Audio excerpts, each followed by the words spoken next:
সুপ্রিয় শিক্ষার্থী বন্ধুরা, সকলকে স্বাগত জানাচ্ছি ক্রিয়েটিভ ট্রেনিং ইনস্টিটিউটের পক্ষ থেকে। আমি আজকের ক্লাসে রয়েছি পূর্ণদেব কুমার পাল, ট্রেড ইনস্ট্রাক্টর, চারুকলা বিভাগ থেকে।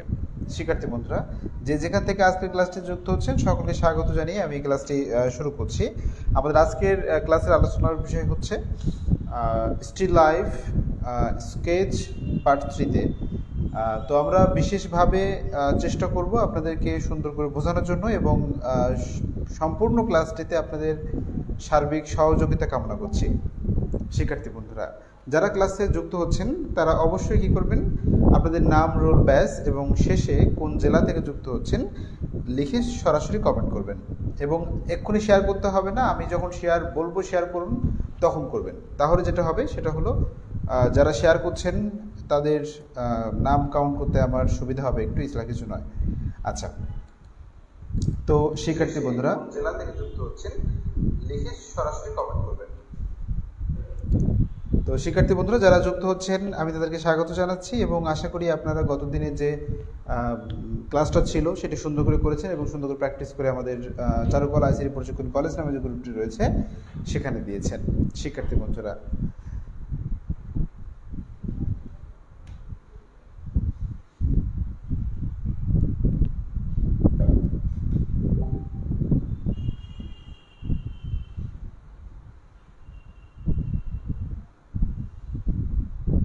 আচ্ছা, তো দেখতে পাচ্ছি আমাদের ক্লাসে যুক্ত হয়েছেন দিবাকর চক্রবর্তী, ইসমাইল হোসাইন, ইদ্রিস আলী, ঐশী দাস, মুন্নি আহমেদ, মিতা হালদার, প্রজ্ঞা পূজা পাল যুক্ত হয়েছেন,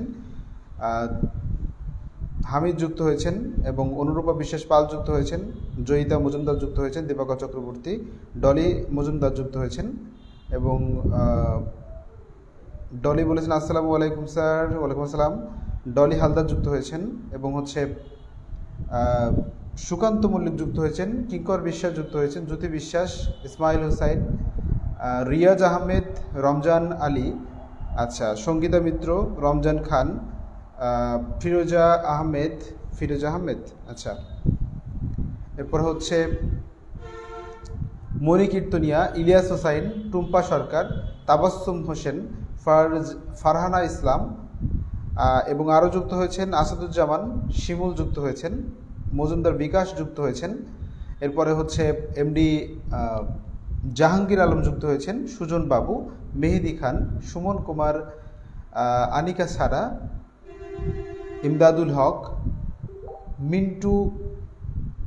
মিন্টু হাওলাদার নাকি যেন মহলদার, আচ্ছা, মিন্টু মহলদার, ঠিক আছে। এরপরে হচ্ছে আরও যুক্ত হয়েছেন হীরামণি, বিশ্বজিৎ বিশ্বাস, রীতা পান্ডে, তারপর হচ্ছে ডলি সপ্তম ব্যাচ থেকে যুক্ত হয়েছেন, এরপরে হচ্ছে অভিজিৎ দেব যুক্ত হয়েছেন, তারপর হচ্ছে আমিনুল ইসলাম যুক্ত হয়েছেন, আমিনুল ইসলাম উজ্জ্বল যুক্ত হয়েছেন, তারপরে রমজান খান যুক্ত হয়েছেন, সাজু আহমেদ যুক্ত হয়েছেন, সুমন কুমার, সুবর্ণা যুক্ত হয়েছেন, সোহাগ বিশ্বাস, রোভার নিশাদ, বিশ্বজিৎ, নাজমিন নাহার, স্মৃতি বিশ্বাস এবং যুক্ত হয়েছেন ফারিহা জাহান, যুক্ত হয়েছেন লাবণী খাতুন, যুক্ত হয়েছেন মৌ দেবনাথ, বনানী মণ্ডল, সুকান্ত মল্লিক, জামাল হোসেন, শিবানী রায়, ইমামুল হোসাইন, স্বপ্না সর্দার। তো শিক্ষার্থী বন্ধুরা যারা নিয়মিত ক্লাসটিতে যুক্ত হয়ে থাকেন তাদেরকে আমি অসংখ্য ধন্যবাদ জানাচ্ছি। অমলান মণ্ডল বাবু বলেছেন স্যার নমস্কার। হ্যাঁ নমস্কার, আশা করি সকলেই খুব ভালো আছেন। শিক্ষার্থী বন্ধুরা এবার ক্লাসটি শেয়ার করুন। এবার যারা শেয়ার করছেন তারা শেয়ার করে সরাসরি কমেন্ট করুন যে স্যার শেয়ার করেছি। ওকে, বিশ্বজিৎ রয় শেয়ার করেছেন, শেয়ার করেছেন, ডলি হালদার শেয়ার করেছেন, এরপরে হচ্ছে অমলান মণ্ডল শেয়ার করেছেন, সুমন কুমার শেয়ার করেছেন, ডলি হালদার শেয়ার করেছেন,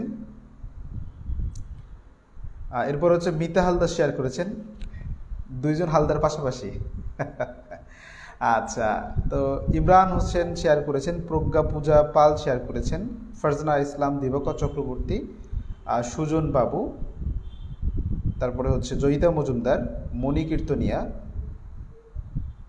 আচ্ছা রীতা পান্ডে শেয়ার করেছেন, ওকে নাজমিন নাহার শেয়ার করেছেন, এরপরে আর কেউ মুন্নি আহমেদ শেয়ার করেছেন, সঙ্গীতা মিত্র শেয়ার করেছেন, অনুরূপা বিশ্বাস পাল শেয়ার করেছেন, অম্লান মণ্ডল শেয়ার করেছেন, আচ্ছা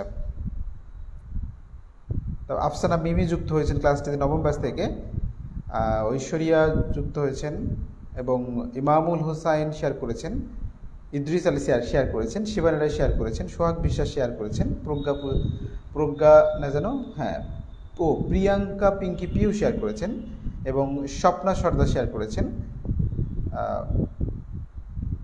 স্মৃতি বিশ্বাস শেয়ার করেছেন, ওকে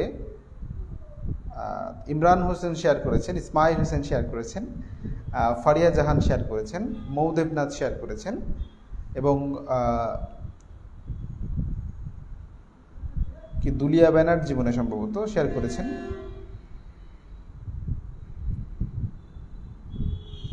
এরপরে হচ্ছে প্রিয়াঙ্কা শেয়ার করেছেন, আচ্ছা জাহাঙ্গীর আলম শেয়ার করেছেন, বনানী মণ্ডল শেয়ার করেছেন, ওকে অসংখ্য ধন্যবাদ শিক্ষার্থী বন্ধুরা। আজকের ক্লাসটিতে আমরা তাহলে যে বিষয়টি নিয়ে আলোচনা করব আগে থেকে আপনারা থাম্বনেল দেখে নিয়েছেন এবং আমাদের টাইটেলও দেখে নিয়েছেন আজকের ক্লাসটিতে কি প্র্যাকটিস হবে। তো এখানে হচ্ছে আজকে আমরা যেটা করব আজকে ক্লাসটিতে সেটা হচ্ছে আপনাদের পছন্দ অনুযায়ী, হ্যাঁ আপনাদের পছন্দ অনুযায়ী আমরা আজকের স্ট্রিট লাইফের কার্যক্রমগুলো পরিচালনা করব। তো এখানে আপনি স্টিল লাইফের কোন অবজেক্টটি ড্রয়িং করা দেখতে চান এবং সেটা স্কেচ দেখতে চান কমেন্টে লিখে পাঠান। আচ্ছা লাবণী খাতুন শেয়ার করেছেন, মেহেদি খান শেয়ার করেছেন, শেয়ার করছি, আচ্ছা ভেরি গুড। বিশ্বজিৎ যুক্ত হয়েছে, বিশ্বজিৎ রায়, হঠাৎ আলো ঝলকানি, সাইম আহমেদ যুক্ত হয়েছেন এবং শেয়ার করেছেন, ঠিক আছে। শিক্ষার্থী বন্ধুরা যে যেখান থেকে এই ক্লাসটি করছেন, খাটের উপর থেকে, চেয়ার টেবিল থেকে, বারান্দা থেকে অথবা মেঝে থেকে, নদীর ধার থেকে, গাছতলা থেকে, যে যেখান থেকে ক্লাসটি করছেন, আশা করি যে আমাদের যে ইনস্ট্রুমেন্টগুলো প্রয়োজন আমাদের আজকের ক্লাসটিতে লাগছে হচ্ছে 3B পেন্সিল বা 2B পেন্সিল এবং হাই ক্যাটাগরি পেন্সিলের মধ্যে আমাদের সাধারণত আমরা 6B বা 8B যে কোনো একটা নিলে হবে এবং এটা রাবার রয়েছে আর কার্টিজ পেপার নিয়েছি আমরা কাজটি করার জন্য। তো শিক্ষার্থী বন্ধুরা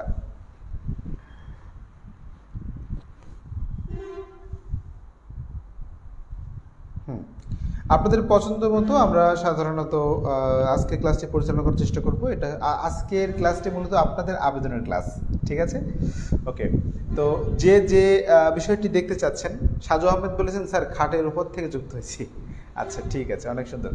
তো আপনারা আজকের ক্লাসটিতে যে যা দেখতে চাচ্ছেন, অর্থাৎ আমি বলতে চাচ্ছি যে স্টিল লাইফের আপনি কোন ছবিটি আঁকা দেখতে চান, অর্থাৎ কি জানতে চান, আজকের ক্লাসটি সম্পূর্ণ আপনাদের প্রশ্ন পর্ব। আপনারা যত মনে প্রশ্ন রয়েছে স্টিল লাইফ সম্পর্কে তত ধরনের প্রশ্ন আপনারা এখানে করতে পারবেন এবং কি দেখতে চাচ্ছেন সেটা এখানে বলবেন, আমি চেষ্টা করব সেটি সুন্দর করে আপনাদের সামনে উপস্থাপন করার জন্য। যারা যেটি দেখতে চাচ্ছেন তারা কমেন্টে জানান।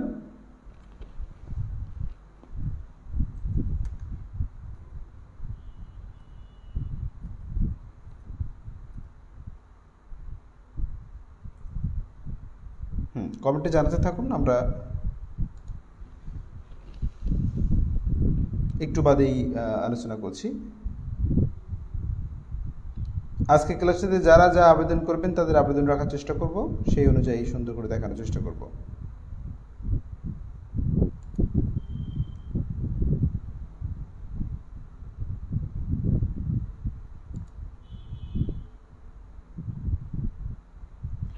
স্যার স্টিল লাইফের বাইরে প্রশ্ন করা যাবে?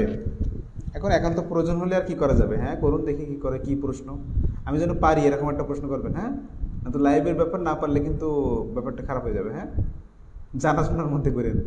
আচ্ছা স্যার খাটের উপর থেকে যুক্ত হয়েছি, এরপরে হচ্ছে শেয়ার করেছি, ওকে বিশ্বজিৎ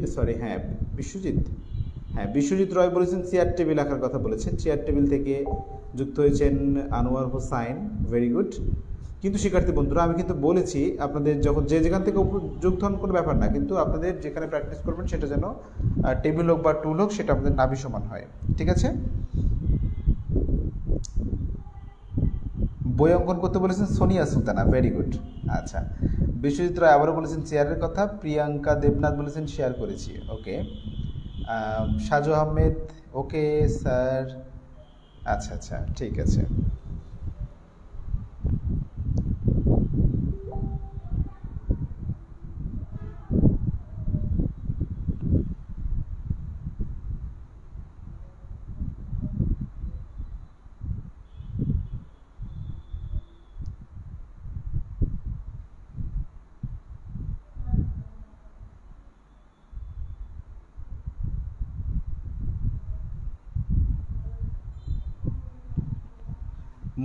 মগ বা গ্লাসের কথা বলেছেন মেহেদি খান বলেছেন মগ বা গ্লাস। আচ্ছা, তারপর হচ্ছে কর্মরত মানুষের কথা বলেছেন। আচ্ছা, কর্মরত মানুষ কে বলেছেন যেন? হ্যাঁ, প্রজ্ঞা পূজা। পূজা এখানে কিন্তু সাধারণত স্ত্রী লাইফ নিয়ে আলোচনা করা হচ্ছে। এখানে ম্যান ফিগার কিন্তু নয়, কর্মরত মানুষ কিন্তু স্ত্রী লাইফের মধ্যে নয়। স্ত্রী লাইফ বলতে গেলে জড় বস্তুকে বোঝানো হচ্ছে। আচ্ছা, উনি হয়তো বা ভুল করে বলে ফেলেছেন। এরপরে হচ্ছে স্যার পড়ার টেবিল আঁকেন, খুব সুন্দর। তারপর হচ্ছে সাইফুল ইসলাম বলেছেন শেয়ার করেছি স্যার, অসংখ্য ধন্যবাদ। তারপর সুবর্ণা শিকদার বলেছেন স্যার চেয়ার টেবিলের কথা। আচ্ছা, সবাই চেয়ার টেবিল নিয়ে এত কেন স্যার? একটা বিড়াল এঁকে দেখান। ঐশী দাস বলেছেন। ঐশী দাস, এখানে কিন্তু সাধারণত স্টিল লাইফের বিষয়ে আপনাকে আঁকার জন্য বলতে হবে। স্টিল লাইফের মধ্যে আছে এমন কিছু। এখানে বিড়াল কিন্তু একটা প্রাণী, সুতরাং সে জলবস্তু নয়, সুতরাং এটা হচ্ছে কি স্টিল লাইফের মধ্যে নয়। স্যার গাছঘর অঙ্কন করে দেখান। আচ্ছা, লাবিবাল হাকিম যুক্ত হয়েছেন এইমাত্র, ঠিক আছে। শিক্ষার্থী বন্ধুরা, তাহলে চেয়ার টেবিল নিয়ে সকলের আগ্রহ শেষ নেই। চলুন চেয়ার টেবিল কী করে আঁকতে হয় সেটা একটু দেখে নেওয়া যাক, তারপরে চেয়ার টেবিলের উপরে আমরা যা ইচ্ছে তাই সাজাতে পারি। পড়ার টেবিলের উপর হারিকেন জ্বলছে এরকম দৃশ্য যদি আঁকতেন, এখন এগুলো দেখা যায় না। আচ্ছা আচ্ছা, ঠিক আছে। অনেক পুরোনো দিনে ফিরে গিয়েছেন, কে জানো এটা? আচ্ছা, মিতা হালদার পুরোনো দিনে ফিরে গিয়েছেন। প্রজ্ঞা পূজা বলেছেন স্যার তাহলে পড়ার টেবিল দেখান। আচ্ছা, ঠিক আছে, পড়ার টেবিল দেখাই। মাঠের দৃশ্য দেখতে চাই। মাঠের দৃশ্য মুন্নি আহমেদ, আমরা কিন্তু আজকে স্টিল লাইফের ক্লাস করছি, সুতরাং আজকে কিন্তু মাঠের দৃশ্য মানে ওটা হচ্ছে প্রাকৃতিক দৃশ্য হয়ে যাবে, ওটা কিন্তু স্টিল লাইফের মধ্যে পড়ে না। কাঁচের গ্লাস দেখতে চেয়েছেন আনোয়ার হোসাইন, ওকে। তাহলে আমরা একটা চেয়ার টেবিল অঙ্কন করি, হ্যাঁ, তারপরে দেখা যাবে কাঁচের গ্লাস বা অন্যান্য যেগুলো টেবিলের উপর রাখা যায় এই ধরনের বস্তুগুলো অঙ্কন করা যাবে। তো চলুন দেখে নেওয়া যাক কীভাবে একটি চেয়ার অঙ্কন করতে হবে। শিক্ষার্থী বন্ধুরা, চেয়ার আঁকা খুবই সহজ, হ্যাঁ, খুবই সহজ, কিন্তু সেটা কিভাবে করতে হবে চলুন দেখে নেওয়া যাক। আচ্ছা, চেয়ার অঙ্কন করার জন্য আমাদের যেটা করতে হবে সেটা হলো আমরা প্রথমে একটি ঘনক আঁকবো। কি আঁকবো? একটি ঘনক আঁকবো। দেখুন কিভাবে আঁকতে হয়, আসুন দেখে নেওয়া যাক। দেখুন অনেকভাবেই কিন্তু এটাকে সুন্দর করে অঙ্কন করা যায়, কিন্তু তার মধ্যে যদি আমরা যদি স্ট্রাকচারটা বুঝতে চাই, আমি বলেছি যে একটা অবজেক্টের যদি তার ভেতরাকার যে স্ট্রাকচার থাকে, এই স্ট্রাকচার যদি আপনি বুঝতে পারেন তাহলে আপনার জন্য এই যে কোনো অবজেক্ট আপনার জন্য সেটা কী হবে, অত্যন্ত সহজ হবে। আর এই স্ট্রাকচার আপনি নিজেই সৃষ্টি করতে পারবেন। যখন আপনি অধিক প্র্যাকটিস করবেন তখন দেখবেন আপনি নিজেই তৈরি করতে পারছেন, আপনি নিজেই ক্রিয়েট করতে পারছেন। তো শিক্ষার্থী বন্ধুরা, এখানে ভয় পাওয়ার কোনো কারণ নেই, ঠিক আছে? চলুন চেয়ারটা অঙ্কন করে দেখে নেওয়া যাক, তারপর অনেক বকবক করা যাবে। আচ্ছা, দেখুন আমি একটি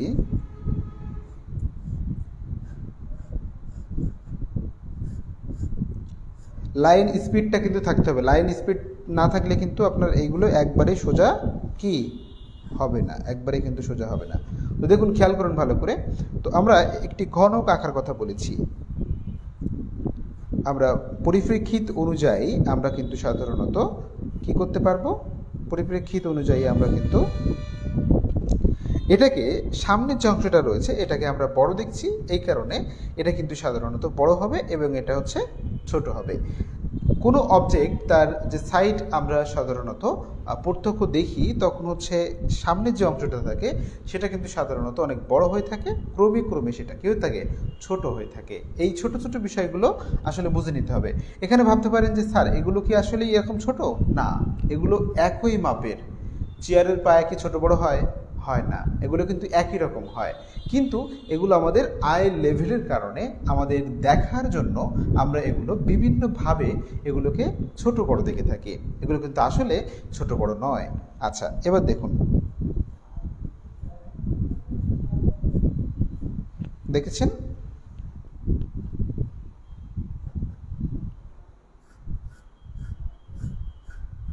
এই দেখুন কি একটি ঘনক অঙ্কন করলাম না? অনেকে ভাবছেন ঘনক, ঘনক কিভাবে একটি চেয়ার হবে?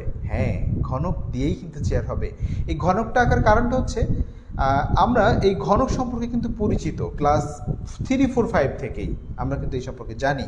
সুতরাং আপনাদের সহজ জিনিসটা যদি আগে থেকে অঙ্কন করে দেখানো যায়, তাহলে দেখা যাচ্ছে এর মধ্য দিয়ে আমরা কঠিন জিনিসটাকে বের করে ফেলবো।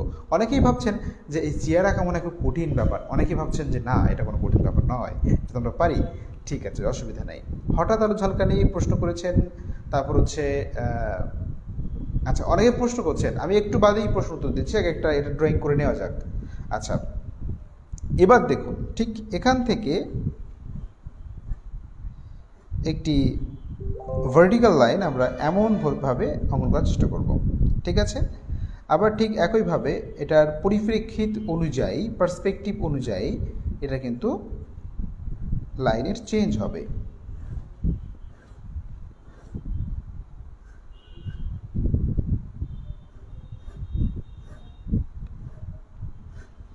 তো একটা অবজেক্ট ঠিক কেমন হবে সেটা কিন্তু সম্পূর্ণ ডিপেন্ড করে আপনার কিসের উপরে? আপনার দেখার উপরে, ঠিক আছে? এটা কিন্তু ভালো করে বুঝে নিতে হবে। আচ্ছা, এরপরে দেখুন,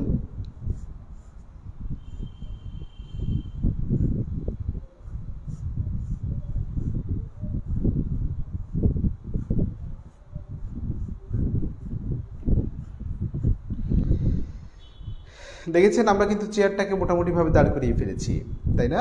হ্যাঁ, অনেকটাই সুন্দর করে দাঁড় করিয়ে ফেলেছি। এবার এটাকে সুন্দর করে আমরা ডিটেলিং করে কোথায় কি হবে না হবে সেটা দেওয়ার চেষ্টা করব। তো শিক্ষার্থী বন্ধুরা, চলুন বাকি অংশটা দেখে নেওয়া যাক। এই যে পায়াটা দেখতে পাচ্ছেন, পায়াটা আর একটু বড় হলে ভালো হতো। চেয়ারের সরাসরি পিছনের যে অংশ, এই অংশ অনুযায়ী এই পায়াটা একটু বড় হলে ভালো হতো। তো আমরা এটা যখন কাজ করব তখন একটু বড় করে দেব, কোনো ব্যাপার না। চলুন দেখে নেওয়া যাক। তো ঠিক এখান থেকে আমরা সুন্দর করে পরিপ্রেক্ষিত কিন্তু সব জায়গাতে কাজ করছে, একটু খেয়াল করুন ভালো করে। যখন এভাবে আঁকা হলো তখন কিন্তু এই দিকটা কি, এই দিকটা বড় আর দিকটা ধীরে ধীরে ছোট হয়ে গেল। এই ছোট ছোট জিনিসগুলো কিন্তু আপনার বুঝে নিতে হবে। এরপরে আসুন,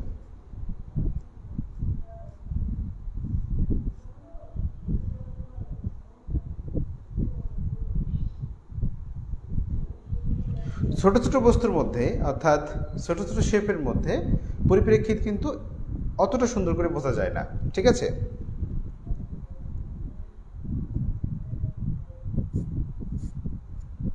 এই দেখুন, এমন করে করতে হবে। এবং আমি বলেছি যে স্টিল লাইফ কিন্তু মোটামুটিভাবে কঠিন একটা পর্যায়ে, কারণ কঠিন পর্যায়ে কেন বলছি, এই জায়গায় কিন্তু আপনাকে মাপজোকের বিশেষ একটা ব্যাপার রয়েছে। সব অবজেক্টেই আপনার এখানে পরিমাপের ব্যাপার রয়েছে, কিন্তু এখানে একটু বেশি খাটতে হয়, ঠিক আছে?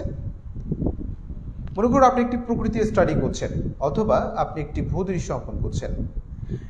এখন এটি অঙ্কন করার সময় এখানে কিন্তু আপনার স্বাধীনতা রয়েছে। আপনি ইচ্ছা করলে এই ঘাসের পরিমাণটা বাড়িয়ে দিতে পারেন, ইচ্ছা করলে ছোটো বড়ো করতে পারেন, ইচ্ছা করলে গাছ ছোটো বড়ো করতে পারেন, ঘর ছোটো বড়ো করতে পারেন, ডিজাইন অন্যরকম করতে পারেন। কিন্তু এখানে কিন্তু সেই কোনো নাই, কোনো ওইরকমভাবে চেঞ্জ করার কোনো স্কোপ নাই। আপনি এখানে দেখুন ভালো করে, প্রথম অবস্থায় যে এখানে এই অংশটা আমরা পিছনের অংশটা এমন করে দিলাম। তো দেখুন, এখানে বড় আর এখানে ছোট, আবার এখানে বড় এখানে ছোট। এই যে মাপটা ছোট হওয়ার কারণটা কি বলতে পারবেন? কারণটা কি? এখানে বড় দেখাচ্ছে, আবার এখানে ছোট, আবার এ পাশে ছোট, চিকন দেখাচ্ছে কেন? কারণটা কি? আমি যা আলোচনা করেছি আপনারা যদি বুঝতে পেরে থাকেন তাহলে আনসারটা পারবেন, আমি আশা করছি।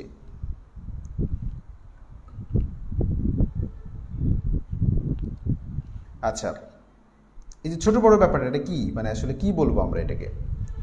যারা বুঝতে পেরেছেন তারা প্লিজ কমেন্ট করুন।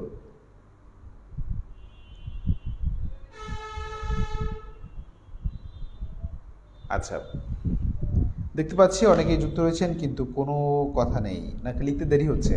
হতে পারে লিখতে দেরি হচ্ছে। তো বাকি কাজটা দেখুন।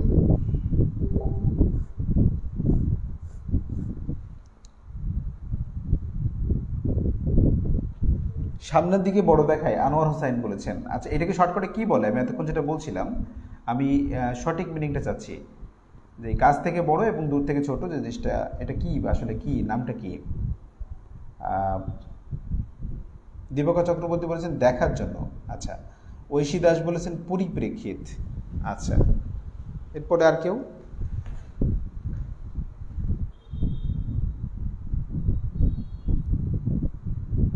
আচ্ছা, বুঝিনি স্যার, মেহেদি খান বলেছেন। আচ্ছা, একটু ছোট্ট করে বোঝাই। কথা হচ্ছে যে এই যে চেয়ারের যে অংশটা দেখছেন, যেখানে আমরা বসি, এই যে অংশটা এখানে দেখতে পাচ্ছেন, এখানে কিন্তু বড়, এখানে বড়, কিন্তু এখানে কি সেরকম বড় আছে? নেই, ছোট হয়ে গেছে। আসলে কি এরকম বড় ছোট হয়? হয় না, কিন্তু এটা দেখার জন্য এরকমটা হয়। কিন্তু এটাই কি বলে?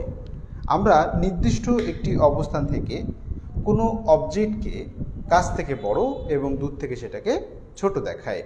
এটাকে কি বলে আসলে?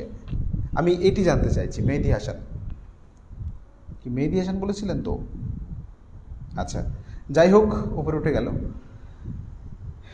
পরিবর্তন, মনোজ রায় বলেছেন নও, পরিবর্তন নয়। এরপরে হচ্ছে মুন্নি আহমেদ বলেছেন পরিপ্রেক্ষিত। সোনিয়া সুলতানা পরিপ্রেক্ষিত বলেছেন।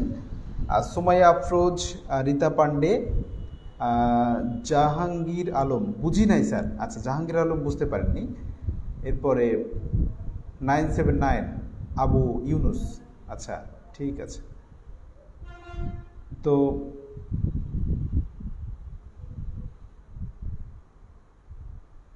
মিদালদার বলেছেন স্যার সামনের দিক বড় দেখায় এবং পেছনের দিক ছোট দেখায়, বাট সব দিক সেম। হ্যাঁ, আপনার কথা ঠিক আছে, কিন্তু আসলে এটাকে কি বলে?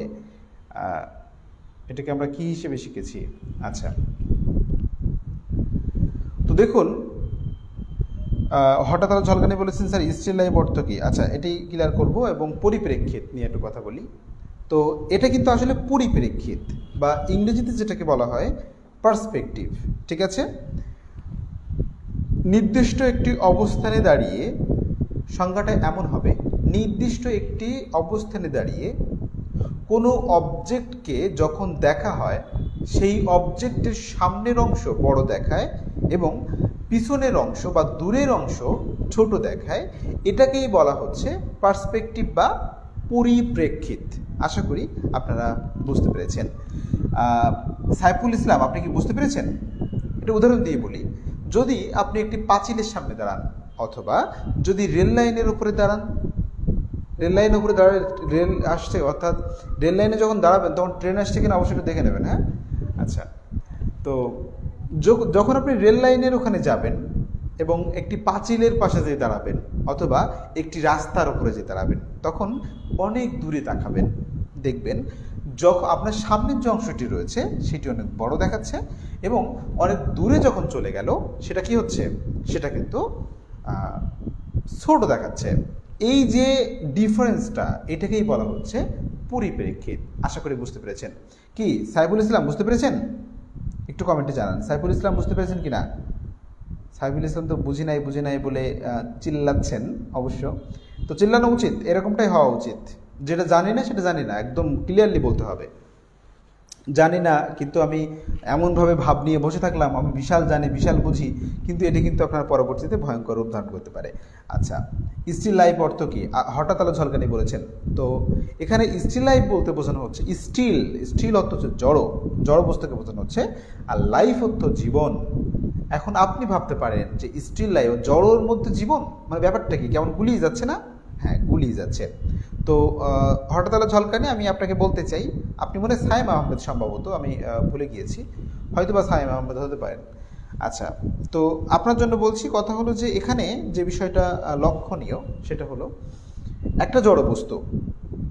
মনে করুন এই যে মাউসটা দেখতে পাচ্ছেন আপনারা, এই যে ডাস্টারটা দেখতে পাচ্ছেন আপনারা, এই যে পেন্সিলটা দেখতে পাচ্ছেন, এই যে রাবারটা দেখতে পাচ্ছেন, ঠিক এমনি করে এই যে জড়বস্তুগুলো, এগুলো হুবহু একই রকম করা, অর্থাৎ দেখতে একদম রিয়েল হওয়া, এটাকেই বলা হচ্ছে লাইভ।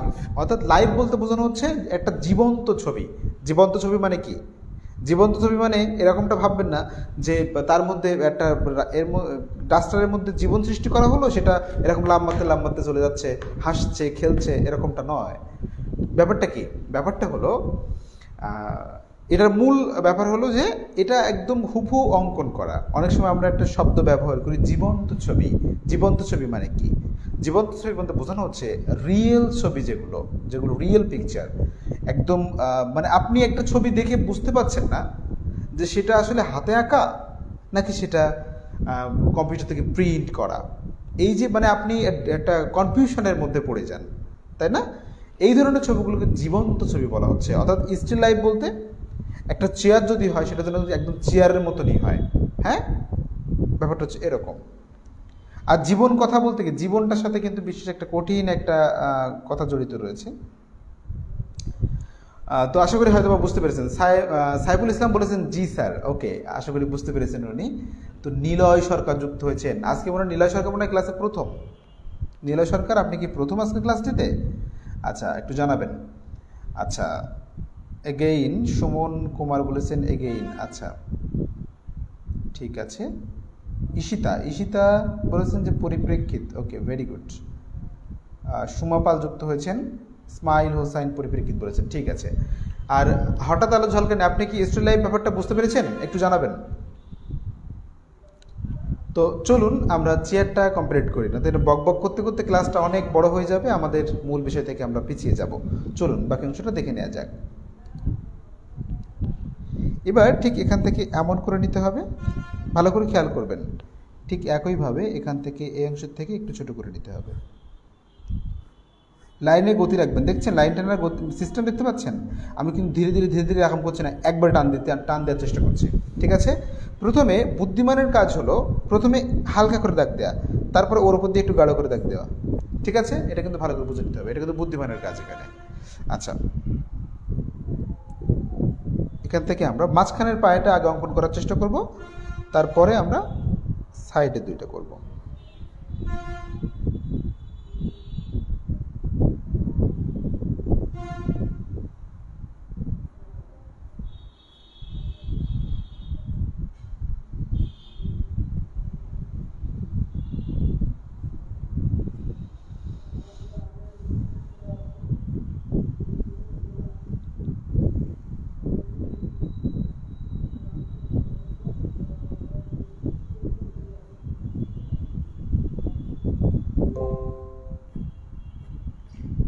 দেখেছেন, একটা পায়ে কিন্তু আমরা শেষ করেছি। এবার ঠিক এ সাইডটাতে এখান থেকে আরেকটি পায়ে শেষ করব এমনি করে, তাহলে এই অংশের থেকে কী হবে? ছোট হবে, তাই না? ভালো করে দেখে নিতে হবে। এই মাপগুলো যদি ঠিক না হয় তাহলে কিন্তু আপনার অবজেক্টটি কখনোই তার জীবন ফিরে পাবে না, অর্থাৎ স্টিল লাইফের যে মূল উদ্দেশ্য সেই উদ্দেশ্য কিন্তু হারিয়ে যাবে। আচ্ছা, ভালো করে দেখার চেষ্টা করুন।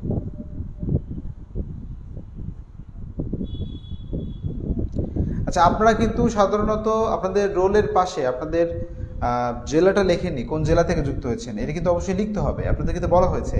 আচ্ছা, যে যে জেলা থেকে যুক্ত হয়েছেন একটু লিখুন তো, যে যে জেলা থেকে যুক্ত হয়েছেন একটু লিখুন। সিরাজুল ইসলাম সৈকত যুক্ত হয়েছেন ক্লাসটিতে, ঠিক আছে।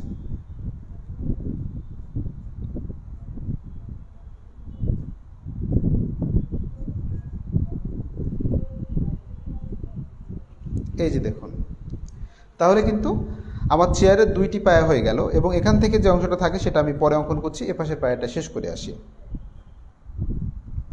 একটু সামান্য বড় করব, এখান থেকে যতটুকু বড় করেছি। তো এই জিনিসগুলো কিন্তু খুবই ইম্পর্টেন্ট, দেখুন ভালো করে। এখানে যতটুকু হয়েছে ততটুকু নাও হতে পারে। কেন নাও হতে পারে? কারণটা হচ্ছে এই দুইটা পায়া কিন্তু সাধারণত একটু এখান থেকে দেখুন, এই যে মাপটা আর এই মাপটা কিন্তু এক হয় না। এই মাপটা একটু বেশি লম্বাটে হয়ে থাকে, এটা একটু কম লম্বাটে হয়ে থাকে, খাটো হয়ে থাকে। সুতরাং এখানে কিন্তু যে ডিফারেন্সটা রয়েছে সেটা আসলে অনেকটা গভীরে যেতে হবে, গভীরে না গেলে কিন্তু এটা বোঝা যাবে না। তো অতটা গভীরে যাওয়ার কাজ নেই, বেশি গভীরে গেলে আবার উল্টাপাল্টা হয়ে যাবে।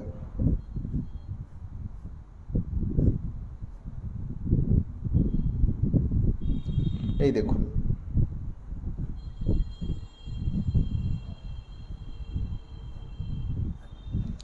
দেখতে পাচ্ছেন এখানে যদি এগুলো সোজা না হয়, এগুলো যদি সোজা না হতো, একদম সোজা হলো না, ধরে নেন যে সোজা হলো না, তখন কি হবে, এর কিন্তু স্টিল যে লাইফ, স্টিল করার সাথে, স্টিল কথার সাথে যে লাইফ কথাটা যুক্ত করা, সেই কথাটা যুক্ত করার কোনো মানেই হবে না। ঠিক আছে, তো এখানে কিন্তু স্টিলের সাথে লাইফ কথাটা যুক্ত করার মানে হচ্ছে আপনার এই ছবিটা মাপ যোগ দিয়ে অসাধারণ করতে হবে, একদম হুবহু একই রকম করার চেষ্টা করতে হবে। হ্যাঁ, তো একটু চেষ্টা রাখবেন।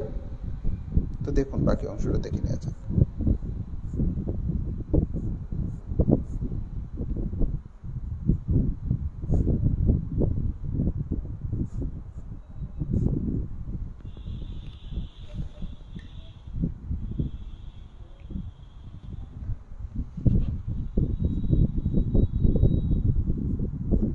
এই দেখুন, দেখে নিয়েছেন? আচ্ছা,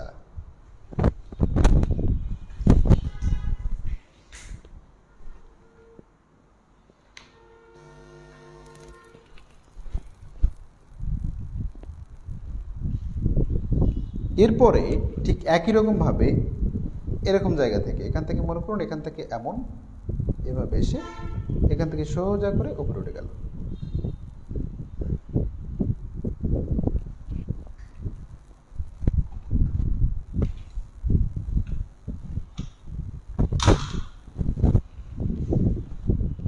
আচ্ছা,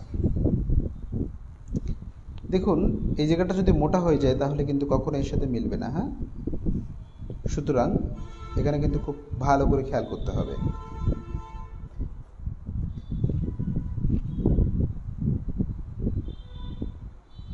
আমরা পরবর্তীতে এটা মুছে ফেলবো, কিন্তু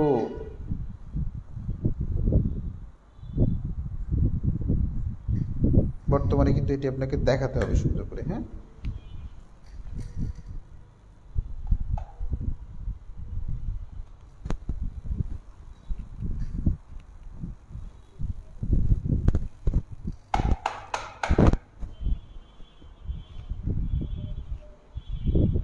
এটা কিন্তু আমাদের প্রাথমিক স্টেজ যেটা ছিল সেটা কিন্তু আমরা ক্লিয়ার করেছি। আসলে একটা অবজেক্টকে অঙ্কন করতে হলে অনেক সময় দিতে হয়। কাউকে, মেন কথা, আমরা একটা জিনিসে হয়তো বা একটা কথা হয়তো সবাই পরিচিত, কাউকে ডিপলি জানতে হলে, অনেক ভিতর থেকে জানতে হলে তার সাথে খুব ভালো করে মিশতে হয়, তাই না? ঠিক তেমনি যদি একটা অবজেক্টকে ভালো করে চিনতে হয়, বুঝতে হয়, তার সম্পর্কে অনেক বেশি কিছু জানার চেষ্টা করতে হয়। এই জন্য একটু সময় তো লাগবেই, অনেকেই হয়তো বা অধৈর্য হয়ে যাচ্ছেন। আর এখানে ধৈর্যটা হচ্ছে মূল মূল বিষয়।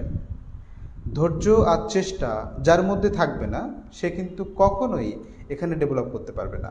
ঠিক আছে, তো আমি ঈশ্বরের কাছে প্রার্থনা করি, ঈশ্বর যেন আপনাদের ধৈর্য এবং চেষ্টা দুটোই দেন, যে উদ্দেশ্য নিয়ে কোর্সটি করছেন সেই উদ্দেশ্য যেন পূরণ হয়। আচ্ছা,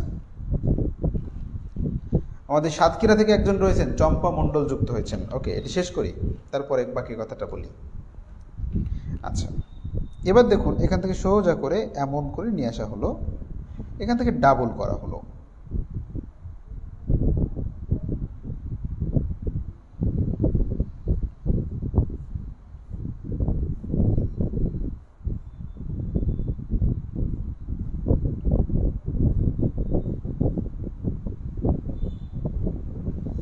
ডাবল করা হলো, এটা হালকা একটু বাঁকায় দিলে ভালো হতো, কিন্তু আমি চাচ্ছি যে না বাঁকায় সোজা করে করতে দিতে, একদম একদম সোজা করে করতে, হালকা একটু চাপালে ভালো হতো।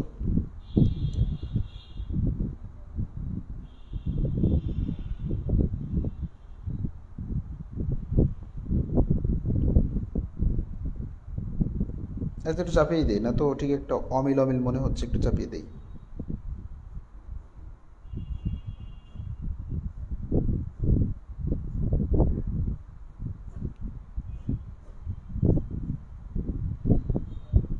এই দেখুন,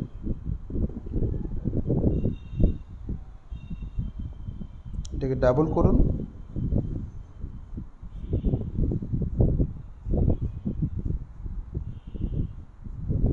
তো অনেক সময় আপনারা একটা প্রশ্ন করে থাকেন যে স্যার আমরা তো এক এক স্যার এক এক রকমভাবে দেখিয়ে থাকেন। হ্যাঁ, এখানে বিষয় হলো যে একজন শিল্পী যখন একটি অবজেক্টকে দেখেন বা একটি সাবজেক্ট নিয়ে তিনি কল্পনা করেন, তিনি তার মতো কল্পনা করেন। আমরা অনেক সময় দেখি আমরা গাছ আঁকার সময় এরকম উপর দিয়ে ঘুরিয়ে ঘুরিয়ে দিই, আসলে কিন্তু এরকমটা হয়? আসলে কি এরকমটা হয়? এরকমটা কিন্তু হয় না। এগুলো কি হয়, এগুলো আসলে একজন শিল্পীর কল্পনা, যে তিনি গাছটাকে ওইভাবে দেখেছেন। এটা আমার কল্পনা যে আমি এটাকে একটা ঘনকের মধ্যে যেমন হয় যে ঘনকটা যেহেতু আমরা পরিচিত, এই কারণে ঘনকটাকে এটা যদি অঙ্কন করি তাহলে সেটা সহজ হবে। বিষয়টা হলো আমি এরকমভাবে এটাকে ম্যানেজ করার চেষ্টা করি, এটা আমার মতো করে আমি দেখানোর চেষ্টা করি। ঠিক আছে, তো এখানে কথা হলো যে যখন আপনারাও এই বিষয়ে অধিক প্র্যাকটিস করবেন তখন অটোমেটিক্যালি আপনাদের মধ্যে চলে আসবে যে আসলে কোনটা দিয়ে কোনটা দেখাতে হবে না হবে।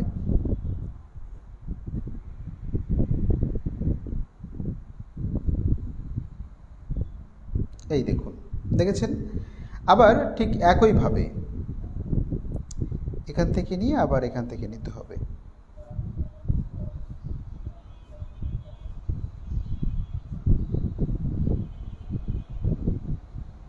দেখেছেন? সামনে আসুন।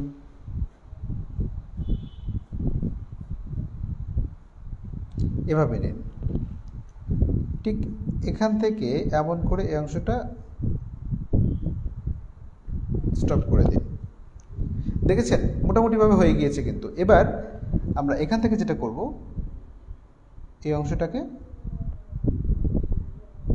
বন্ধ করে দেব। এবার ঠিক এখান থেকে এমন করে দেওয়ার চেষ্টা করব।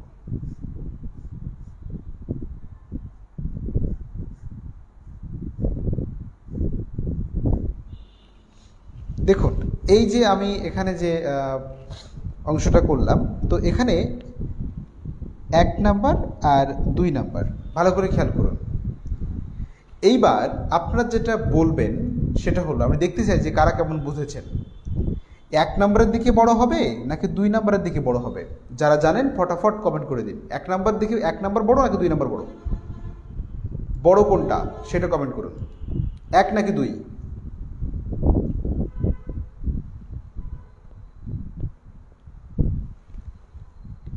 1 নাকি 2? 1-এর দিকে বড় হবে নাকি 2-এর দিকে বড় হবে? দেখি আপনারা কেমন বুঝেছেন। তুহিন আক্তার 1 বলেছেন, ইমামুল হোসাইন 1 বলেছেন, আনোয়ার হোসাইন 1 নাম্বার বলেছেন, মিতা হালদার 1 বলেছেন, আচ্ছা দিবাকর চক্রবর্তী 1 বলেছেন। এই তো আপনারা তো ভালোই বুঝতে পেরেছেন, ভেরি গুড। সুমন কুমার বুঝতে পেরেছেন, 1 বলেছেন। সাজু আহমেদ 2 বলেছেন, না সাজু আহমেদ এটা 2 নয়। মেহেদি খান 2 বলেছেন, না 2 নয়। তো সুমাইয়া বলেছেন 1, সুজন বাবু এবং সাদিয়া খান, সঞ্জিদা খান, মুন্নি আহমেদ, বিশ্বজিৎ রয়, মেহেদি হাসান, অনেকেই বলছেন, হীরামণি, সবাই 1 নম্বর বলছেন। 2 নম্বর যারা বলেছেন, ডলি বলেছেন 1 নাম্বার। ওকে, তো এখানে কথা হচ্ছে যে যারা 2 নাম্বার বলেছেন, যেরকম মুন্নি আহমেদ রয়েছেন, তারপর হচ্ছে সানজিদা খান রয়েছেন এবং আরও রয়েছেন যে সাজু আহমেদ রয়েছেন, আপনারা সবাই কি বলেছেন? 2 বলেছেন, তাই না? 2টা কেন সঠিক নয় আমি সেই বিষয় নিয়ে আলোচনা করব। তার আগে 1-এর পক্ষে কারা কারা রয়েছেন দেখি একটু। সালমা খাতুন রয়েছেন। অনেকে ভাবছেন স্যার আপনি তো উত্তরটা বলেই দিলেন, তাহলে সবাই তো 1 লিখবে। হ্যাঁ, সেই 1টাই লিখুন আপনারা। ওকে, সবাই 1 লিখছেন, বেশ সুন্দর। আমরা সুন্দর 1 লিখতে পারেন। দেখতে পাচ্ছি যে সকলেই 1 লিখে 1 অন লিখে কমেন্ট করছেন। তো হ্যাঁ, সবাই 1 নাম্বার অনেক পছন্দ আসলে। এই জন্য হয়তো বা সবাই 1 নাম্বার লিখছেন। তো যাই হোক, কথা হলো বিষয়টা আসলে একটু মজার বিষয়। তো জসিম উদ্দিন বলেছেন ধারে 1 দূরে 2 হবে। আচ্ছা, মিন্টু 1। আচ্ছা, তো আমরা একটু ছোট্ট করে ঝগড়া করে আসি। কাদের সাথে ঝগড়া করব? যারা 2 নাম্বার বলেছেন। কারা 2 নাম্বার বলেছেন আমি আবার বলছি। মেহেদি খান বলছেন স্যার এভাবে আসলে ঝগড়া করা ঠিক, হয়তো মনে করছেন, কিন্তু হ্যাঁ ঝগড়াই করবো আপনাদের সাথে। আপনারা কেন বুঝতে পারলেন না?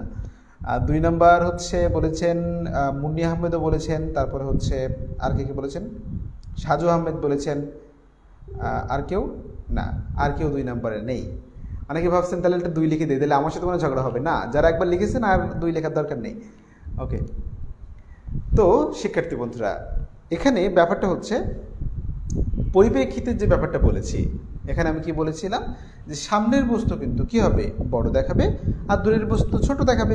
এটা তো আমরা সবাই জানি। কাছের অংশটা বড় দেখাবে আর দূরের অংশটা ছোট দেখাবে। তাহলে 1 নাম্বার কাছে নাকি 2 নাম্বার কাছে? একটু চিন্তা করুন তো। হ্যাঁ, 1 নাম্বার কাছে। এই জন্য কিন্তু 1 নম্বর হচ্ছে কাছে হবে, মানে 1 নম্বরের দিকে বড় হবে আর 2 নম্বরের দিকে ছোট হবে। আশা করি বুঝতে পেরেছেন। খালেদা নাসরিন বলেছেন আসসালামু আলাইকুম স্যার। ওয়ালাইকুম আসসালাম। আপনি কি এক্ষুনি আসলেন? এক্ষুনি কিন্তু আসা যাবে না, কি করতে হবে, ক্লাস শুরুর টাইমে আসতে হবে। ওকে, হয়তো বা আগেও ছিলেন, হয়তো বা আমি খেয়াল করিনি। তো যাই হোক, এবার দেখুন বাকি অংশটা।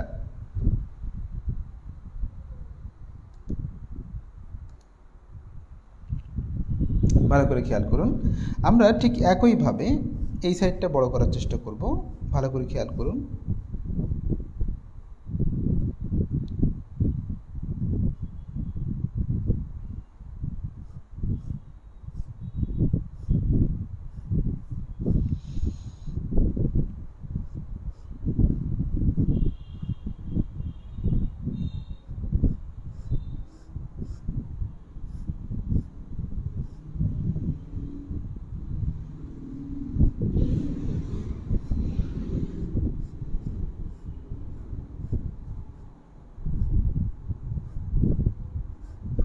এই দেখুন, দেখেছেন, এইরূপভাবে এটিকে সুন্দর করে ম্যানেজ করতে হবে।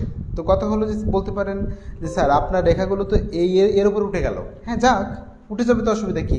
এটা হলো আমরা পরে বুঝে নেব, অসুবিধা তো কিছু না। তো কথা হচ্ছে শিক্ষার্থী বন্ধুরা, লাইনের মধ্যে স্পিড যদি না থাকে তাহলে কিন্তু এটা সোজা হবে না। অনেক সময় দেখা যায়, মানে একটা ছোট্ট উদাহরণ দিয়ে যদি আমরা বলি, এই উদাহরণটা আমি একবার বলেছিলাম আপনাদের সাথে। আপনারা নিশ্চয়ই সকলেই নৌকায় চড়েছেন।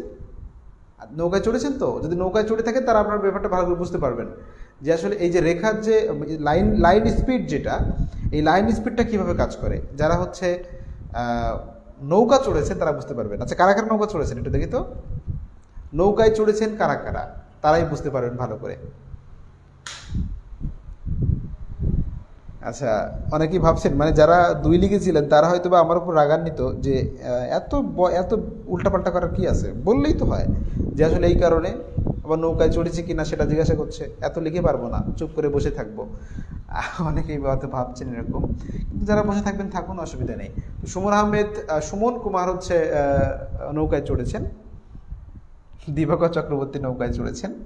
ওকে, তো চড়ছি স্যার বলেছেন আনোয়ার হোসাইন। ডলি বলেছেন হ্যাঁ। ইমামুল হোসাইন বলছে উঠছি স্যার। আচ্ছা, হ্যাঁ স্যার চড়েছি, মিতা হালদার বলেছেন। প্রিয়াঙ্কা মণ্ডল বলেছেন চড়েছি। ওকে, ডলি বলেছেন আমি কি। আচ্ছা, জয়িতা মজুমদার বলেছেন স্যার আমি। আচ্ছা, ঠিক আছে, অনেকেই চড়েছেন। আচ্ছা, লিসা নামে একজন যুক্ত হয়েছেন, মুমতাহিন, লিসা মুমতাহিনা সম্ভবত, উনি হয়তো আজকে ক্লাসটিতে নতুন। আচ্ছা, কি এটা কি ধরনের কমেন্ট? সাজু আহমেদ, মন থেকে ভালোবাসি স্যার আপনাকে। আচ্ছা, ঠিক আছে, মন থেকে ভালোবাসেন, কেজি থেকে ভালোবাসার দরকার নেই, মন থেকেই ভালোবাসেন। খবরদার কেজিতে যাওয়া যাবে না। এরপরে আসুন। হ্যাঁ স্যার চড়েছি, অনুরূপা বিশ্বাস পাল বলেছেন। খালেদা নাসরিন বলেছেন মধ্যখানে গিয়ে খুব ভয় করে। আচ্ছা, মধ্যখানে যে ভয় করবে কি না করবে সেটা তো পরের ব্যাপার। চড়েছেন নিশ্চয়ই তাহলে। আচ্ছা স্যার, সাঁতার জানি না এই জন্য ভয়ে উঠি না, শারমিন আক্তার বলেছেন। Very good. এরপরে আর কেউ? যাদের কাছে নাম জিজ্ঞাসা করা হয়েছে কিন্তু আপনারা যারা বাবার নাম, মার নাম, ঠাকুরদার নাম, ঠাকুরমার নাম বলে দিয়েছেন, তাদেরকে অসংখ্য ধন্যবাদ। যাই হোক, তো কথা হচ্ছে যে যখন নৌকায় আমরা উঠি, মানে লাইন স্পিডটা কিভাবে কাজ করে ভালো করে বোঝার চেষ্টা করুন। আসলে আমরা আজকে এই বর্তমান পর্যায়ে আমরা যদি ম্যাথের কথা শুনি, আমরা উল্টা দিকে দৌড় দিই। ওরে বাপরে ম্যাথ, আমি এদিকে যাব না, ম্যাথের দিকে যাব না। অঙ্ক, ওরে বাপরে এ তো খুব বোরিং, এরকমটা সবাই মনে করি। কিন্তু আসলে এই যে ম্যাথ, এটা কিন্তু মজার একটা সাবজেক্ট। এখানে কথা হচ্ছে যে আমি ম্যাথের কথা কেন বলছি সেটা আমি পরে বোঝাচ্ছি। তো ম্যাথের যে ব্যাপারটা বলি, এটা হলো রিয়েল একটা বিল্ডিং কীভাবে বানানো হয়, একটা আসলে এই যে পরিমাপের যে ব্যাপারগুলো, এই যে ওজনের যে ব্যাপারগুলো, এগুলো যদি সরাসরি আমাদেরকে দেখানো হয় তাহলে কিন্তু এতে বিশাল এক মজার সৃষ্টি হবে এবং সবাই কিন্তু এটা শিখতে ভালোবাসবে। ঠিক আছে? তো কথা হলো যে আমরা আসলে সাবজেক্টের মধ্যে যদি আনন্দ নিয়ে আসতে না পারি তাহলে আপনার ওই সাবজেক্টের ক্লাস নেওয়ার কোনো মানেই হলো না। ঠিক আছে?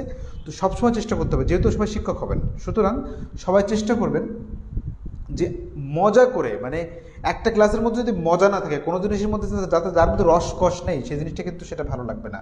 লাগবে অনেক সময় আমাদের কিন্তু, আমি যখন মাধ্যমিক পর্যায়ে পড়তাম, কিছু স্যার আছে তাদেরকে আমার এখনও দেখলে রাগ হয়, কারণ আমি কখনও তাদের মুখে হাসি দেখিনি, কখনও দেখিনি, আজ পর্যন্তও দেখিনি। ওই মুখ গোমরাটা গোমরা, ওই ক্লাসে এসে অঙ্ক করায়, ওই ক্লাসে এসে ইংরেজি করাইতে করায়, ওই ক্লাসে করে চলে যায়। মানে সে একেবারে, মানে কেন এরকমটা, কেন এরকমটা করলে? আমি তাদেরকে দুর্নাম করছি না, কিন্তু এগুলোর দরকার রয়েছে। তারপরেও কি, যদি ক্লাসটাকে আপনি মজার মধ্যে না নিয়ে আসতে পারেন, ভালো লাগাতে না পারেন, আপনি যে বিষয়টি শিখছেন সেটা যদি ভালো করতে না পারেন, শুধু ক্লাসের ব্যাপারে আমি বলছি না, আমি সব কাজের ব্যাপারে বলছি, আমি সকল কাজের ব্যাপারে বলছি। ধরুন আপনি দোকানদার, যদি আপনি সেই দোকানদার হয়ে আপনি হাসি মুখ দিয়ে যদি হচ্ছে যারা ক্রেতা থাকবে, যারা ভোক্তা থাকবে, তাদের সাথে কথা ভালো বলতে না পারেন বা না বলেন, হ্যাঁ আপনার দোকানে মাল বিক্রি হবে না এমন নয়, অবশ্যই বিক্রি হবে, কিন্তু যদি আপনি এইটা করেন, যে একটা আনন্দ হাসি ঠাট্টার মধ্যে দিয়ে এইটা করেন, তাহলে দেখবেন যে সেটা অনেক মানুষকে প্রশান্তি দেয়, আলাদা ধরনের একটা প্রশান্তি দেয়। সুতরাং যে কোনো কাজে আপনি আনন্দের মধ্যে থাকবেন, আনন্দ খোঁজার চেষ্টা করবেন, দেখবেন আপনি প্রত্যেকটা কাজে ডেভেলপ করছেন, প্রত্যেক কাজে, এটা প্রমাণিত। আচ্ছা, যাই হোক, আমি একটু বেশি কথা বলি আমি জানি। তারপর দেখুন যে ম্যাথ ভালো লাগে স্যার, অনেকে বলছেন ম্যাথ ভালো লাগে। হ্যাঁ, আসলে বাস্তবিক পক্ষে যারা ম্যাথটাকে ভেতর থেকে বোঝেন তাদের তো ভালো লাগবেই। তো বিষয়টা হচ্ছে যে আমি এটাকেও ভেতর থেকে বোঝাতে চাচ্ছি যে আসলে ব্যাপারটা কি। লাইন স্পিড বলেছি, কিন্তু লাইন স্পিডে সে গল্পটা বললাম না, তা তো হবে না। আচ্ছা ধরুন, চলুন আমরা মূল আলোচনায় চলে যাই। তো কথা হচ্ছে যে যে জিনিসটা দেখা হয় যখন আমরা নৌকায় উঠি, দেখবেন একদম নৌকা কিন্তু কূলে যাওয়ার কিছুক্ষণ আগে মেশিন স্টার্ট বন্ধ করে দেয়। কি দেয় না? দেয় কি না? অবশ্যই দেয়। দেখবেন যখন মেশিন স্টার্ট থাকে তখন দেখবেন নৌকাটা একই গতিতে সুন্দরভাবে চলে, একই দিক থেকে সুন্দরভাবে চলে, কিন্তু যখন সেই মেশিনটা বন্ধ করে দেওয়া হয় তখন কিন্তু তার গতিটা কী হয়ে যায়? ধীর হয়ে যায়। এবং সেই আমরা যখন নদীর মাঝখানে থাকি তখন যতটা ভয় লাগেনি, ওই কূলে এসে তখন বেশি ভয় লাগে। যখন এই নৌকা না এরকম উল্টাপাল্টা করে না, তখন কিন্তু বেশি ভয় লাগে। লাগে কি না? কি সত্যি বললাম না? হ্যাঁ, সত্যি বলেছি, আমি সত্যি কথাই বলি। তো দেখুন, এরপরে কথা হচ্ছে যে এই যে কূলে এসে যখন এটা স্পিডটা কমে যায় তখন কিন্তু এটা কি হয়? ভয় বেশি থাকে এবং লাইন আঁকাবাঁকা হয়ে যায়, তাই না? যাই তো? হ্যাঁ, কথা হচ্ছে যে এখানেও ঠিক একই রকম। যদি আপনি কি করতেন, এই রেখাটা আজ ধীরে ধীরে ধীরে ধীরে এখানে এসে এখানে আগাম করতেন, এই মধ্যে লাগানোর চেষ্টা করতেন, এই জায়গাটায় সমস্যা হতো। ধরুন এটা হচ্ছে নদীর কূল, আপনি এখান থেকে মেশিন স্টার্ট বন্ধ করে দিয়েছেন, কি করছেন? এটা দ্রুত এসে এখান থেকে ধীরে ধীরে করার চেষ্টা করছেন, না, এটা করা যাবে না। কি করতে হবে? প্রয়োজনে আপনি এই রেখাটাকে এমন করে টানুন, এমন করে টানুন, এই, তার মানে আপনি যদি এইটা টানেন তাহলে এই জায়গাটা কিন্তু আপনার কি হবে? এই জায়গাটা, এই দুইটা জায়গা কিন্তু আপনার স্ট্রেট হবে এবং যেটা চাচ্ছেন সেটা হবে। আশা করি ব্যাপারটা বুঝতে পেরেছেন। হ্যাঁ হ্যাঁ স্যার, লাগে, মেহেদি খান বলেছেন, সত্যিই তাই। আসলে রিয়েলের সাথে যদি আমরা আমাদের এইসব ব্যাপারগুলোকে আমরা মেলাই তাহলে কিন্তু সুন্দর হবে। তো যাই হোক, আচ্ছা, লাইন স্পিড সম্পর্কে আমি আশা করছি আপনাদের আর কোনো ডাউট নেই। তারপরে দেখা যাচ্ছে যে নেট কানেকশনের কারণে হয়তো বা কারোর এখানে নেট কম রয়েছে বা তিনি কথা কেটে কেটে শুনেছেন, এই অবস্থায় হয়তো বা তিনি বুঝতে না পারেন, কিন্তু লাইন স্পিড সবাইকে ক্লিয়ার। মানে আমি যে নৌকার মাধ্যমে আপনাদের বললাম স্পিড সম্পর্কে, তো এই স্পিড লাইন স্পিড সম্পর্কে সবাইকে ক্লিয়ার, এটি অবশ্যই কিন্তু অবশ্যই কি বুঝতে পেরেছেন? যারা বুঝতে পেরেছেন তারা ইয়েস লিখুন, আর যারা বুঝতে পারেননি তারা সুন্দর করে নো নো নো লিখুন। ওকে, দেখি না বোঝার মধ্যে কয়জন আছেন। আমি সবাইকে বুঝিয়েই ছাড়বো ইনশাল্লাহ, সবাইকে বোঝাবো, না বোঝাই আমি যাচ্ছি না, অত সহজে কিন্তু ক্লাস থেকে যাবো না, বোঝাবো তারপরে যাব। আচ্ছা, বিশ্বজিৎ রায় বলেছেন হ্যাঁ বুঝতে পেরেছেন। ওকে, লাবিফ আল হাকিম ইয়েস লিখেছেন, আনোয়ার হুসাইন ইয়েস লিখেছেন, মিতা হালদার ইয়েস লিখেছেন। ওকে, মুনজামান বলেছেন যে ইয়েস স্যার। ওকে, সুমাইয়া আফরোজ, রত্না মণ্ডল, জয়িতা মজুমদার, মেহেদি খান, সাজু আহমেদ ও সুজন বাবু, এরপরে হচ্ছে খালেদা নাসরিন ইনশাল্লাহ ভালো। আচ্ছা, ডলি হ্যাঁ লিখেছেন, অর্চনা রানী সেন হ্যাঁ লিখেছেন, মুন্নি আহমেদ জি স্যার লিখেছেন, স্বপ্না সর্দার ইয়েস স্যার লিখেছেন। আচ্ছা, এরপরে রমজান খান ইয়েস লিখেছেন, শারমিন না কি যেন শারমিন দিবা হয়তো সম্ভবত, যাই হোক ইয়েস লিখেছেন। এরপরে হচ্ছে শাহনাজ মিথিলা ইয়েস লিখেছেন, অনুরূপ বিশেষ পাল ইয়েস লিখেছেন, ডলি হালদার ইয়েস লিখেছেন, রিতা পান্ডে ইয়েস লিখেছেন। ভেরি গুড, অসংখ্য ধন্যবাদ। সবাই অনেকে হয়তো ভাবছেন যে এখানে নো আর লেখাই যাবে না, নো লিখলে তো মহাবিপদ, স্যার আবার উল্টাপাল্টা বলবে, কিন্তু না, এরকমটা ভাবার কোনো কারণ নেই। অংশুপতি ইয়েস লিখেছেন, শারমিন আক্তার ইয়েস লিখেছেন, আচ্ছা চম্পা মণ্ডল হ্যাঁ লিখেছেন। শিক্ষার্থী বন্ধুরা, তো অসংখ্য ধন্যবাদ, কারণ আপনারা বিষয়গুলো সম্পর্কে বুঝতে পেরেছেন। এজন্যই আসলে হয়তো বা আমরা এখানে আরও অনেক কিছু যোগ করতে পারতাম, চেয়ার টেবিল হাঁড়ি পাতিল মগ জগ অনেক কিছু আমরা এখানে অ্যাড করতে পারতাম, কিন্তু দেখুন একটা সাবজেক্টকে ভেতর থেকে বুঝতে গেলে মানে আমি যেটা করি সেটা হলো বেশি শিখে ভুলে যাওয়ার থেকে অল্প শিখে মনে রাখা ভালো। এই একটা সাবজেক্ট আপনি একটা অবজেক্ট বুঝতে পেরেছেন মানে আপনি আপনার জীবনের এই ধরনের সকল অবজেক্টকে আপনি বুঝতে পারবেন। তো শিক্ষার্থী বন্ধুরা, আজকে ক্লাসটি এ পর্যন্তই। সকলেই খুব খুব ভালো থাকবেন এবং সুস্থ থাকবেন। সকলের সুস্বাস্থ্য মঙ্গল কামনা করে আমি ক্লাসটি এখানে শেষ করব। তার আগে বলতে চাইব, যারা হচ্ছে ধৈর্য ধরে ক্লাসের শেষ পর্যন্ত থাকছেন, ক্লাস করছেন, তাদের অবশ্যই ভালো কিছু হবে, আপনাদের জন্য ভালো কিছু ওয়েট করছে। শুধু এটুকু জেনে রাখুন, যারা বিষয়টাকে শেখার চেষ্টা করছেন আপনাদের জন্য ভালো কিছু ওয়েট করছে, তো সেটা ক্রমশ প্রকাশ্য। ওকে, আস্তে আস্তে বুঝতে পারবেন। এবং যারা ক্লাস করছেন না তাদেরকে একটু সতর্ক করবেন যে আপনার ক্লাস করছেন না, এ ব্যাপারে একটু সতর্ক করার চেষ্টা করবেন, না করলে আরও ভালো, আর করলে আরও ভালো। আচ্ছা, তো যাই হোক, সকলকে ধন্যবাদ জানিয়ে ক্লাসটি শেষ করছি এবং ঈশ্বরের কাছে প্রার্থনা করছি তিনি যেন আগামীকাল ঠিক 10:30টায় আমাকে ঠিক এখানে এসে হাজির করেন, এইখানে যেন আপনাদের সাথে আবারও সম্মিলিত হতে পারি এবং এভাবে আমরা অনেক হাসি ঠাট্টার মধ্য দিয়ে আমরা আমাদের পাঠকে আয়ত্ত করতে পারি। তো শিক্ষার্থী বন্ধুরা, সকলে খুব খুব ভালো থাকবেন। আগামী ক্লাসের আমন্ত্রণ জানিয়ে ক্লাসটি শেষ করছি। আপনাদেরকে অসংখ্য ধন্যবাদ।